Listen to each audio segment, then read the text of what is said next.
We're about to start our next podcast, and we're inviting you to join the Optologist Certification Program. The next one starts on the 1st of July 2021, and we invite you to become a certified Optologist with the International Optology Institute.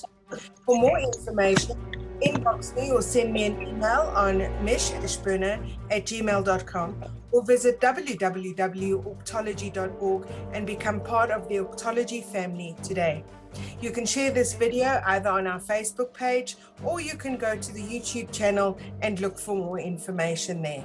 Alternatively, you can contact me on 071 222 0977. That is a South African dialing code. Right now, though, we have Otto Tawanda online. He is going to be joining our podcast today, and we're going to be chatting to Otto because he's taking part of the program, and he recently wrote his paper about the fourth industrial revolution and the influences of Orgtology. Hello, Otto, welcome. Good day, Michelle. How are you? I'm good, thank you. And thank you for coming into this podcast with us. We're really excited about speaking to you today. So without further ado, because I know that time is limited, let me actually ask you this question. Otto, why did you get involved with Optology? Well, what I can say is I've been in strategy, teaching strategy, developing strategy for companies. And then I came across a certain lady who works at Central Bank of Swaziland here in Eswatini. And she told me that there is a guy who did a strategy for them. It's something new. It's something that has never been done. I know in strategy, you need to know about this. So I had to look for Derek. Good enough, I connected with Derek.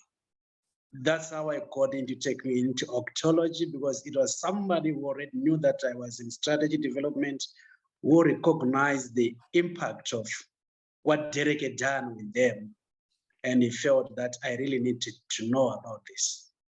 Okay, wonderful. So let's step back for a minute and let's ask you where you, Otto Tawanda, come from in terms of your business and your career, your business experience and career. What have you been doing up until this point that set you up and teed you up to become an Optology student? Firstly, I'm in corporate training. I run a consultants company that deals with corporate training, strategy development, policy research, and things like that. And then we're also in the educational sector. We run a school. And then I'm also in the manufacturing sector. I'm in the food industry as well. And I'm also a John Maxwell trained coach and speaker. So I'm a guy who does quite a lot of things, who is always checking out what's on the horizon, what's the new things that is coming in. Very soon I'll be saying I'm an Optologist. All right, so Otto, let's discuss your paper and your views on Optology and the fourth industrial revolution. I noticed that you've obviously done quite a bit on the fourth industrial revolution, and as you've described yourself, you kind of like to hang out on the edge of cutting edge. You've now found a connection between Optology and the fourth industrial revolution. Would you like to tell us some more about that? You see, when you're talking about the fourth industrial revolution, we're talking about the connectedness that is coming in because of technology, the way things are going to change, that artificial learning, machine learning, all these things are what brings together the issue of fourth industrial revolution. Now, where does Optology come in, and how is Optology connected to all this? If you notice in Optology, there are basically two major things there. Is the issue of dualism, is the issue of process constructs, and the issue of strategy. Those are two major things that you pick from Optology. Now, if you go to fourth industrial revolution, we are saying if we understand our processes in manufacturing, in food industry, in any other business environment, our processes, and then once we understand these are processes, we can automate them, right? Okay. But now the challenge that has been there is that most strategy development doesn't have the process construct that you find in Optology. we've got this issue of processes and management, right? That is on one area. Then we've got this thing of leadership, of strategy, that is on another area. Now, the question is, the more time we spend in management, the less time we spend in strategy. Yes. Right? So how do we complement these two so that they can work together? So what we are looking at is that in the fourth industrial revolution, you will discover that we need more into managing our processes so that more time is left into strategy development. And all these things that we're doing, if we can manage to put them together in terms of understanding how things work, because this is the major issue. We're saying all the skills that we're having, that we're managing, can we now turn them over intelligence doing these things on our behalf? And then at the same time, we're talking about the development that is coming, the strategies that are coming because of fourth industrial revolution. We're saying we want to move into a new concept, new era. Let me recap Yes. what you're saying, Otto. So what I'm hearing you saying is that we've got Optology now, which is actually talking about the fact that the silos exist, and now actually maximizing the processes to allow management to start dealing with 4IR issues. That's very certain. That's definitely what I'm trying to put across to you there. Okay. So that's where basically Ontology is coming in. Let me just expand that a little bit. If you notice in the 70s, when we have the second industrial revolution coming in, we had new leadership and management models like GIT coming in, just in time, just in case. We had ERP coming in, taking advantage of the technology of the day. But now with the connectedness that is coming in, you discover that those leadership and management models do not work well with the new technology. So we have to develop a new leadership and management model, which we have found in Optology. Can you go back to what those revolutions were for our younger audience who might not actually have gone through that? Okay, we can start with the first industrial revolution. We know we talk about the steam boats, the steam engines. Now, the first industrial revolution is the one that gave birth now to order and organization, factories coming in. Because before then, we had just craftsmen working. Yes. Now, that's what brought about organized labor. Okay. Then we go into the second industrial revolution. We talk about the Charles Taylor coming in, the assembly lines coming in. So you discover when the assembly lines came in the second industrial revolution, which was electricity, when the second industrial revolution came in, what happened now was like we now had to come with management models. That's when you have to come with organizing, leading, delegating. All those things are coming in order to deal with the new technology of the day, which was in the second industrial revolution. So in the third industrial revolution now, when we're at the computer age, we discovered now that the managers had to adopt to the third industrial revolution by making use of the technology of the day that was there, which was the computer age. Now the computer age is the one that gave birth to ERP, JIT, and all other leadership models that we are seeing today. But now you discover that whenever an industrial revolution takes place, leadership and management models also change. Unfortunately, if you notice, Michelle, today, we are trying to carry the old leadership and management models into fourth industrial revolution. I get that, Otto, but we need to just because you said and I'm testing your theory because you said that currently management don't have the technology to deal with the new stuff coming in. What I'm saying is currently the management and leadership models that are there, they don't have the capacity to deal with the new technology that is coming. Because whenever new technology comes in, if you notice all through the industrial revolutions, whenever new technology comes in, leadership and management models have to change to adapt to the new technology. It was my understanding from your earlier premise that Orgtology and the fourth industrial revolution marry quite nicely, because what it does is it takes and it separates the process away from leadership, and leadership can then actually now focus on sustainability and future innovation. Why your models need to change to adopt technology when the focus for leadership is not actually technology? Or is it? Am I incorrect? Well, we cannot say the focus of leadership is not technology, because you see, when you're talking about leadership, we're talking about taking people, taking the organization into an unknown realm. And normally when you talk about technology, we're talking about an advancement. So leadership actually is the one that actually is supposed to be leading in terms of technology, because they're the ones that are taking us into an unknown realm. Is that not by its nature a process, which then actually puts management back on the process side again? Okay, the process, if the process is coming in, it's coming in just for the sake of creating a process construct, and then immediately once a process has been established, then leadership goes back into innovation. In the process now, through fourth industrial revolution, everything now runs automatically. Okay.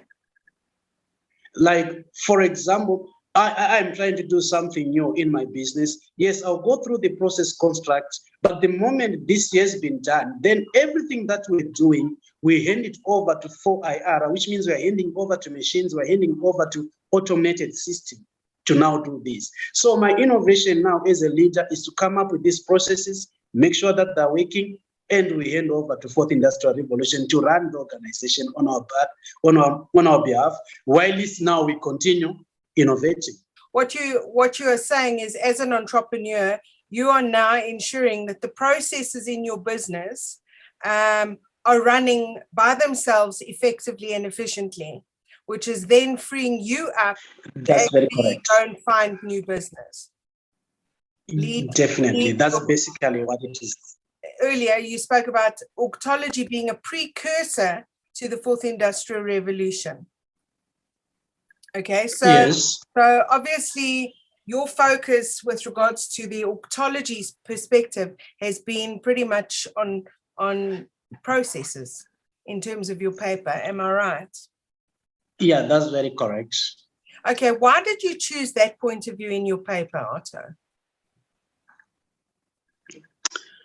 Okay, one of the major reasons that I chose that area of processes was, if you check, actually, when fourth industrial revolution is coming in, we are still supposed to be abstract thinkers, right? We are still supposed to be leading. But then the actual, where the rubber meets the road, is the part that most organizations suffer with in terms of coming up with strategies, coming up with innovations and everything like that. They do that. But in terms of now putting these things into action, that's where the problem is with most companies, with most organizations. Now, when I focused on that, my whole idea was to say, if we can use Optology to make sure that these processes are done well, and Optology comes in and makes all these things perfect, and people understand how Optology works actually to enhance this process, constructive process, then it means this, what you are leaving the leadership or the management doing the abstract thinking, that's okay. That's one thing that we have been doing all along, but it's the processes that has been boggling down the organizations. And also because fourth industrial revolution is bringing the technology that is necessary, that we should jump into. But why would getting processes right be a problem? Well, I think the major reason why getting processes right is a problem is because nobody really studies the processes. That's the first thing. We don't study them. Two, whenever we are dealing with the processes, because it's human behavior, it's human skills, or most of the time, humans tend to deviate. You cannot really say, today this is what Michelle would do, and tomorrow she'll do the same thing, and the following day she'll do the same thing. So because human beings deviate, then it means processes were always not the same. What can be done by you may not be reflected by you again tomorrow. So when we come to fourth industrial revolution, now we are saying, if we're using machinery to do all these things, automation, then it means our processes can run seamlessly because our machines do not deviate like human beings. So this is the challenge that has been facing organizations all along. Otto, by that statement, in fact, you're actually saying that business education has actually had a flaw in it. Not really a flaw, but there was a gap. Okay. Okay. So basically, your premise comes from the fact that if your process construct is sound and everybody knows exactly what is going on with all the processes, then everything should run fluidly and efficiently. Definitely. Actually, if your process construct is sound, the organization should run itself. For an SME like yourself, what impact does that have on a small business? Okay, as an SME, the Optology has been it has really changed the way I do my business. Okay. Because right now, in everything that I do, I try to make sure that there's a process. Yes. And people understand this process. And where possible, we can automate the process. Okay. But sometimes SMEs, we don't have the money to automate. But then, even if we don't automate the process, but still, we make sure that people understand the process. And the process targets are very clear. So, unlike before, it was really difficult because everybody comes with their own identity, with their own method of doing things. So it was very difficult to come up with standardized products. So give me an example of this in your own business, Otto. Okay, like for example, right now I run a small bakery in town. So what we did was to say, we started the whole process all the way from our purchasing all the way to our sales. How do we do it?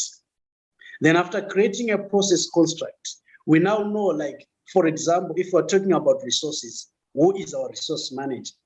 Because we've looked at the whole process and we said, these are our resources. So now the functions, I no longer have things like procurement is being done by this guy, HR is being done by this guy. All this is under a resource person, because I now understand these are resources that have to go into the process. Once resources have gone into the process, then we go into the manufacturing. How am I doing it? My output, how am I doing it? Then we all agree now on what needs to be done.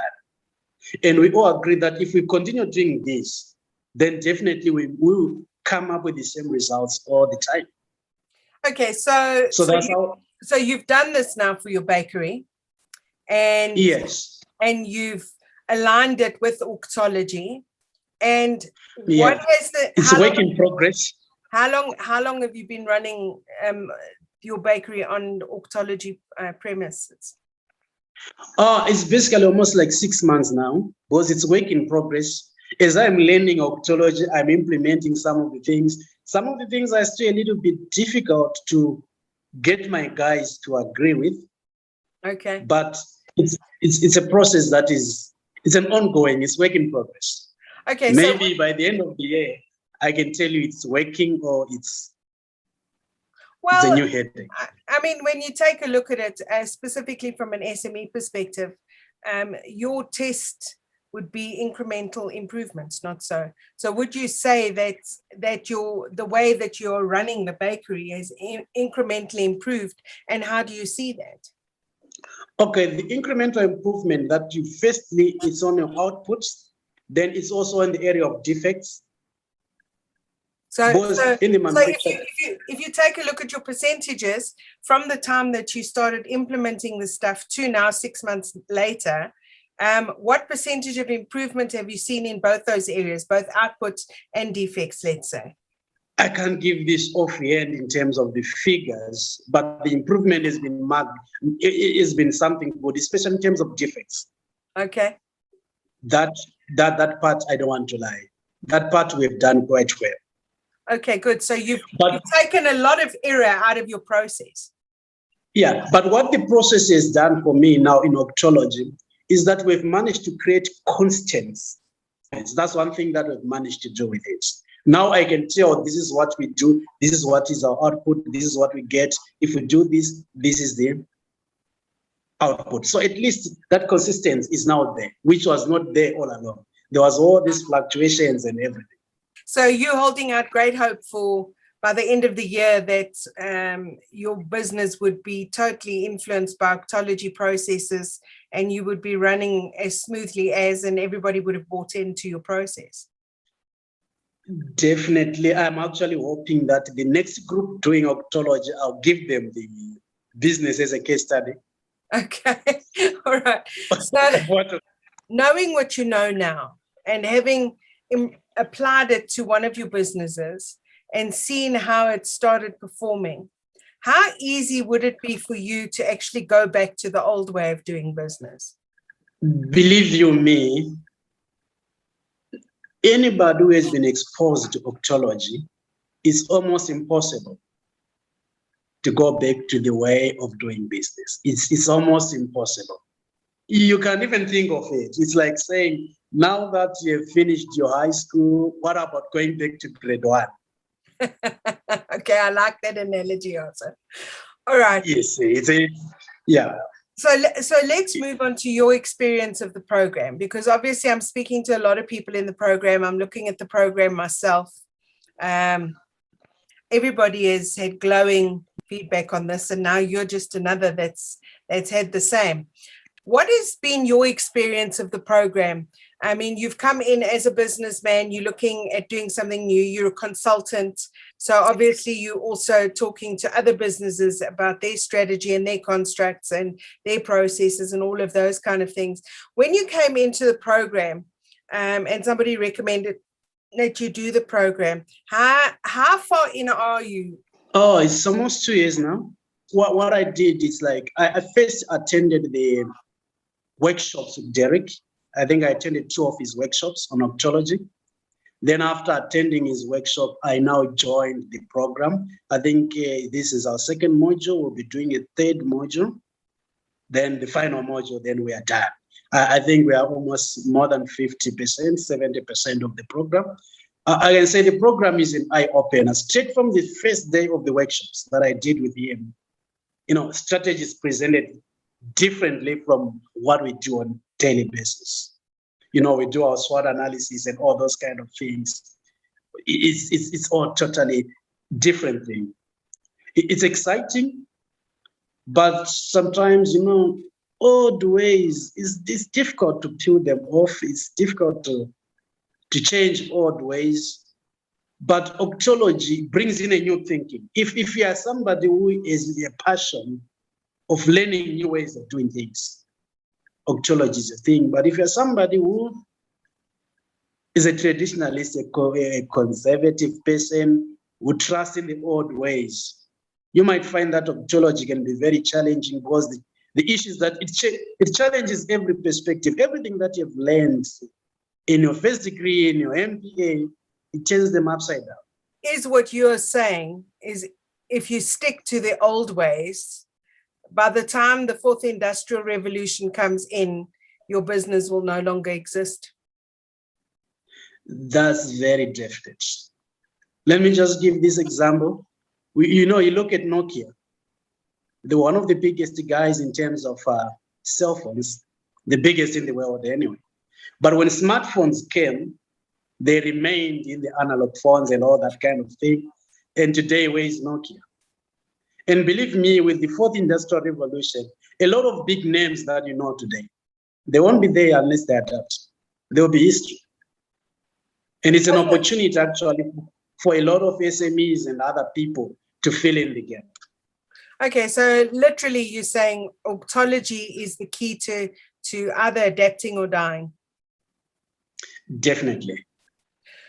Otto, thank you. It's been wonderful talking to you. And if somebody can be excited about something for their own business, to see the way forward as future-proofing themselves, it's definitely worth looking to see whether the answer they have found is a worthwhile answer for yourself. In terms of people that you would recommend look to Orgtology, what kinds of people would you say look at Orgtology in terms of an answer for business?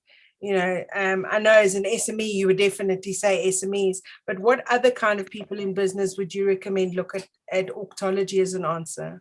I think everybody in business at the director level, they should have an understanding of what Optology is all about. But believe you me, the people that I've met from, like, for example, here in Swaziland, who are doing Optology at a big level with the organizations in Swaziland here, when we talk about Optology, you realize that everyone who is at the director, leadership, management level should embrace Optology, should know about Optology. Thank you for your time and enjoy the rest of your day. Thank you so much, Michelle. Thank you for your time. And once again, this is the answer. Don't say shame. This is the answer. Okay, Thank you so much. Thanks, Bye. All right.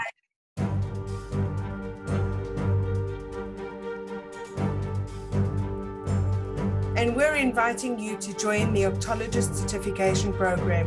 The next one starts on the 1st of July 2021, and we invite you to become a certified Optologist with the International Optology Institute. For more information, inbox me or send me an email on mishashburner@gmail.com or visit www.optology.org and become part of the Optology family today.